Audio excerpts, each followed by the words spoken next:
बहुत बड़ा ग्रुप है यहाँ, जितने भी स्कूल्स और उनके जो गैंग लीडर्स है वो उसका हिस्सा है। अगर दोबारा दिखाई दिया तो सबको जान से मार। ഇതൊരു സബ്സ്ക്രൈബ് ചെയ്തില്ലെങ്കിൽ തീർച്ചയായും സബ്സ്ക്രൈബ് ചെയ്യുക. ഈ എപ്പിസോഡിൻ്റെ തുടക്കത്തിൽ കാണിക്കുന്നത് സിയൂൺ ഒരു സൈക്കാട്രിസ്റ്റിനോട് തൻ്റെ ഉറക്കമില്ലായ്മയെക്കുറിച്ച് സംസാരിക്കുന്നിടത്താണ്. തൻ്റെ കൂട്ടുകാരൻ യാങ്സൂവിന് സംഭവിച്ചതിനെക്കുറിച്ച് നിരന്തരം ചീത്ത സ്വപ്നങ്ങൾ കാണുന്നതിനാൽ അവന് രാത്രി നേരാവണ്ണം ഉറങ്ങാൻ പോലും പറ്റുന്നുണ്ടാവില്ല. അവർ ഉറക്കഗുളിക കഴിക്കുന്നില്ലേ, പക്ഷേ കണ്ടിട്ട് അങ്ങനെ തോന്നില്ലല്ലോ എന്ന് ചോദിക്കും. യാങ്സു ഇപ്പോഴും കോമയിലായിരിക്കും. സിയൂൺ പുതിയ സ്കൂളിൽ ചേർന്നിട്ടുണ്ടാകും. അത് അവൻ്റെ മുമ്പത്തെ സ്കൂൾ പോലെ തന്നെ ഭയങ്കര അലമ്പാണ്. അവിടേക്ക് കയറി ചെല്ലുമ്പോഴേ കുറേ എണ്ണത്തിനെ ബുള്ളി ചെയ്യുന്നതാണ് അവൻ കാണുന്നത്. അവരുടെ മേത്തേക്ക് ഫുട്ബോൾ കൊണ്ട് അടിക്കും. അവൻ മുമ്പ് പഠിച്ചിരുന്ന സ്കൂളിലെ ഒരാളെ കൊന്നെന്നും അതുകൊണ്ടാണ് സ്ഥലം മാറ്റം കിട്ടിയതെന്നും പറഞ്ഞുകൊണ്ട് സ്കൂളിൽ ഒരു റൂമർ പ്രചരിക്കുന്നുണ്ട്. ഇപ്പോൾ മിക്ക ആൺകുട്ടികൾക്കും അവനെ പേടിയാണ്. അവനെ കാണുമ്പോൾ തന്നെ അവർ അവൻ്റെ വഴിയിൽ നിന്ന് മാറിക്കൊടുക്കുക ഒക്കെ ചെയ്യും. ശേഷം സ്കൂളിലെ ഏറ്റവും വലിയ അലമ്പനാണ് ഹ്യൂമാൻ. സീസൺ 1 അവസാനം സിയൂണിൻ്റെ അടുത്ത് ചൊറിയാൻ വരുന്നില്ലേ അവൻ്റെ അടിമയായ ജുൺ എന്നൊരു പയ്യൻ അവൻ്റെ ഓർഡർ പ്രകാരം സ്കൂൾ മുഴുവനും എല്ലാ ബുള്ളീസിനും കഴിക്കാനും കുടിക്കാനൊക്കെ വെച്ചിട്ട് പോകും. ഹ്യൂമാൻ കൊടുക്കുന്ന ജോലികളുടെ ഒരു ലിസ്റ്റ് ജുണിൻ്റെ അടുത്തുണ്ട്. അതിൽ ഒന്ന് അവൻ്റെ എല്ലാ ക്ലാസ്മേറ്റ്സിൽ നിന്നും ഫോണുകൾ മോഷ്ടിക്കുക എന്നതാണ്. ഈ ഫോണ് മറിച്ച് വിറ്റ് അതിൽ നിന്ന് കാശുണ്ടാക്കലാണ് പ്ലാൻ. അതൊരു ബിസിനസ്സായാണ് അവൻ കാണുന്നത്. അങ്ങനെ സ്കൂൾ ദിവസത്തിൻ്റെ അവസാനത്തോടെ ഹ്യൂമാൻ ലെഡ്ജർ പരിശോധിക്കുമ്പോൾ ജുൺ സിയൂണിനെ മുട്ടാൻ നിൽക്കണ്ട എന്ന് അടയാളപ്പെടുത്തിയിരിക്കുന്നതായി അവൻ കാണും. ദേഷ്യം വന്ന ഹ്യൂമാൻ ജുണിനെ അടിക്കാനായി തുടങ്ങും. ഈ നേരം വേറെ 3 സ്റ്റുഡൻസിനെ കുനിച്ച് നിർത്തിയിട്ടുണ്ട്. അങ്ങനെ ദിവസം അവസാനത്തോടെ സിയൂണിൻ്റെ ഫോൺ മോഷ്ടിക്കാൻ അവനോട് പറയുകയും ചെയ്യുന്നു. ശേഷം ജുണ്ണാണ് ക്ലാസ് മോണിറ്റർ.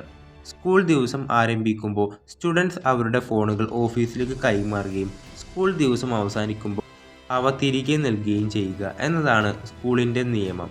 എന്ന് വെച്ചാൽ ഫോൺ കൊണ്ടുവന്നാലും അത് സ്കൂളിൽ ഉപയോഗിക്കാൻ പറ്റില്ല. ആ ദിവസം പിന്നീട് ജുൺ അതിൽ നിന്ന് ഫോണുകൾ എടുക്കുമ്പോൾ അവൻ സിയൂണിൻ്റെ ഫോൺ മോഷ്ടിച്ച് നേരെ ഹ്യൂമാന് കൈമാറുന്നു.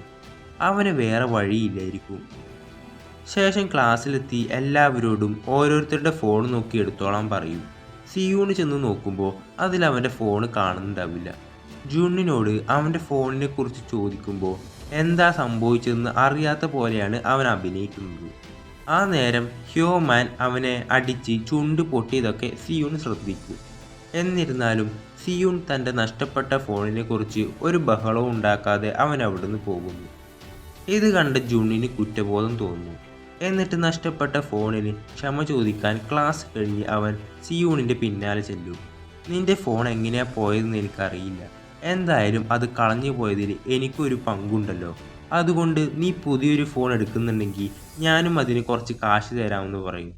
ഇത് കേട്ട് സിയൂണിന് എല്ലാം മനസ്സിലായി. ഇനിയെങ്കിലും ഒരു പേടിത്തൊണ്ടനായി നിൽക്കുന്നത് അവസാനിപ്പിക്കുമെന്ന് പറഞ്ഞ് അവൻ പോകും. ശേഷം അവൻ അവൻ്റെ അമ്മയുടെ കൂടെയായിരിക്കും ഉള്ളത്.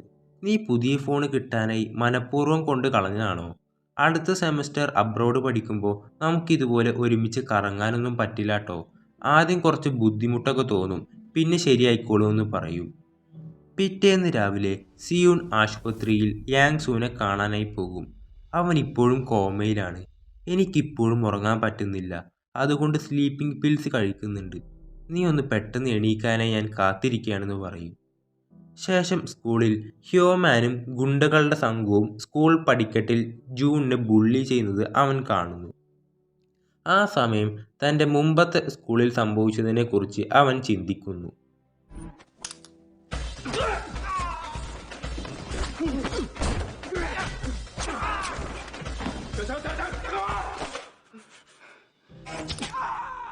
പക്ഷെ അതൊക്കെ അവൻ്റെ വെറും ഇമാജിനേഷൻ മാത്രമായിരിക്കും.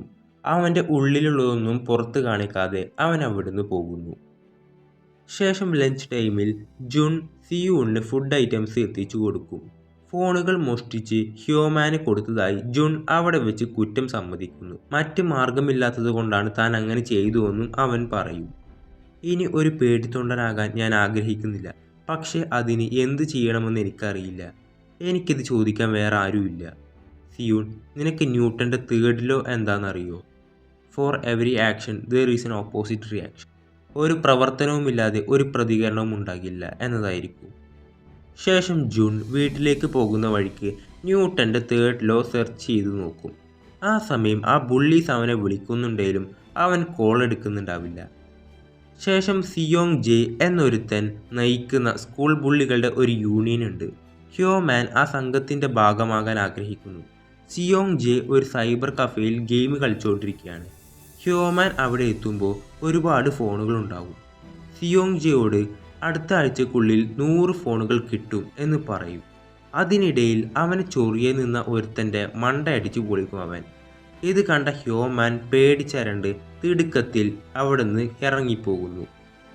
ശേഷം പിറ്റേന്ന് രാവിലെയാണ് ജുൺ സ്കൂളിലെത്തുന്നത്. ന്യൂട്ടൻ്റെ ഒന്നാം ചലന നിയമത്തെക്കുറിച്ചുള്ള അറിവിൽ നിന്ന് ഹ്യോമാൻ്റെ സംഘം മോഷ്ടിച്ച എല്ലാ ഫോണുകളും സൂക്ഷിച്ചിരുന്ന ലോക്കറുള്ള റൂമിലേക്ക് അവൻ കയറുന്നു. എന്നിട്ട് ലോക്കർ തുറന്ന് എല്ലാ ഫോണുകളും അതിൽ നിന്ന് എടുക്കും. എന്നിട്ട് ഓരോന്നോരോന്നായി എല്ലാവരുടെ സീറ്റിലും മൊബൈൽ കൊണ്ടുവെക്കും. കൂടെ ഒരു എഴുത്തും വെക്കും, ഈ മൊബൈൽ അവിടെ വെച്ചിട്ടുണ്ടെന്ന് അറിയിക്കാൻ. ശേഷം രാവിലെ സ്കൂളിലെത്തിയ സിയൂൺ ജൂൺ എല്ലാ ഫോണുകളും തിരിച്ചു വെച്ചതിനെക്കുറിച്ച് വിദ്യാർത്ഥികൾ സംസാരിക്കുന്നത് അവൻ കേൾക്കുന്നു. പക്ഷെ അവർക്കൊന്നും അറിയില്ല ജൂണാണ് വെച്ചതെന്ന്. അങ്ങനെ സിയൂണിനും കിട്ടും അവൻ്റെ ഫോൺ. ജൂൺ ആ സമയം അവിടെ ഉറങ്ങിയിരിക്കും. ശേഷം അവിടെയുള്ള ഫോണൊന്നും കാണാത്തതുകൊണ്ട് ആകെ ദേഷ്യം വന്ന് നിൽക്കുകയാണ് ഹ്യോമാന്. ആരാണത് ചെയ്തതെന്ന് ചോദിക്കുമ്പോൾ ജൂൺ അല്ലാതാരി. അങ്ങനെ ഹ്യോമാൻ ദേഷ്യത്തോടെ തൻ്റെ ക്ലാസ് മുറിയിലേക്ക് ചെല്ലും. ഇത് സംഭവിക്കുമെന്ന് ജൂണിന് നേരത്തെ അറിയാമായിരുന്നു. അതുകൊണ്ട് തന്നെ അവൻ മൗത്ത് ഗാർഡായി വായിൽ ഒരു ബണ്ണ് തിരുകി കണ്ണടയും ഉരിമാറ്റും. അവൻ ന്യൂട്ടൻ്റെ തേർഡ് ലോ ഇങ്ങനെ പറഞ്ഞുകൊണ്ടിരിക്കും. ഹ്യോമാൻ വന്നവനെ ചവിട്ടും. ജൂൺ അവനെ നേരിടാനായി ഇങ്ങനെ ബ്ലോക്ക് ചെയ്യുന്ന പോലെ നിൽക്കും. ഇത് കണ്ട് ദേഷ്യം വന്ന അവന് അതിനു മാത്രമായോ എന്ന് ചോദിച്ച് വീണ്ടും അടിക്കാൻ തുടങ്ങും. നീ ഒരു നായയെ പോലെ എന്നെ അനുസരിച്ചോളാം, അങ്ങനെയെങ്കിൽ നിനക്ക് നല്ല പോലെ ജീവിച്ചു പോകാം. എന്നിട്ടൊരു മയവും ഇല്ലാതെ ചവിട്ടി കൂട്ടാൻ തുടങ്ങും. ഇതൊക്കെ സിയൂൺ കാണുന്നുണ്ട്. ഇതെല്ലാം സിയൂണിനെ യാങ്സൂനെ കുറിച്ചുള്ള കാര്യങ്ങൾ ഓർമ്മിപ്പിക്കുന്നു. അവൻ്റെ സ്കൂളിൽ വെച്ച് നടന്ന സംഭവങ്ങളൊക്കെ അവൻ്റെ മനസ്സിലേക്ക് വരും. അങ്ങനെ നിലത്ത് അവശനായി കിടക്കുന്ന ജുണ്ണിനെ അടിക്കാൻ ഹ്യോമാൻ ഒരു കസാര എടുക്കാൻ നോക്കുമ്പോൾ സിയൂൺ അതിലിടപെടുന്നു. സിയൂൺ അവനോട് നീ വല്ലാതെ ഓവറാവുന്നുണ്ട്, യാങ്സു പറയാറുള്ളത് പോലെ പരിധി കടക്കരുതെന്ന് പറയും. അങ്ങനെ അതും കാണിച്ചുകൊണ്ടാണ് ഈ എപ്പിസോഡോട് അവസാനിക്കുന്നത്. അപ്പോൾ അടുത്ത എപ്പിസോഡ് ഞാൻ ഉടൻ വരുന്നതാണ്. ആ എപ്പിസോഡുകളെല്ലാം മിസ്സാവാതിരിക്കാനായി ഈ ചാനൽ ഒന്ന് സബ്സ്ക്രൈബ് ചെയ്യുക.